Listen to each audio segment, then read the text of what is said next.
তুফান সিনেমাতে অনেকে অনেক কিছু বললেও শাকিব খান এবং নাবিলার কেমিস্ট্রি যেন রয়ে গেছে আলোচনার বাইরে।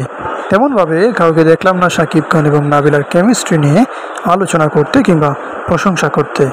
সবার চোখ যেন শুধু তুফান শাকিব খানের দিকে এবং মিমি চক্রবর্তীর দিকে। তবে যাই বলুক না কেন, আমার দৃষ্টিতে শাকিবের সাথে নাবিলাকে প্রথমবার অনেক ভালো মানিয়েছে।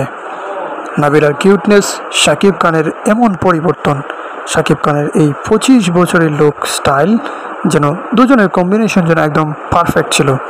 ইন ফিউচারে যদি তাদের দুজনকে নিয়ে এককভাবে ভাবা হয় তাহলে আমার মনে হয় যে ভালোই হবে।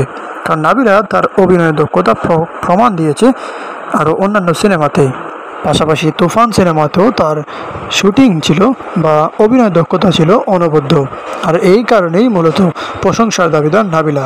তবে আমি মনে করি যে আগামীতে হয়তো আমরা দেখতে পারবো শাকিব নাবিলাকে একই সিনেমাতে লিড রোলে।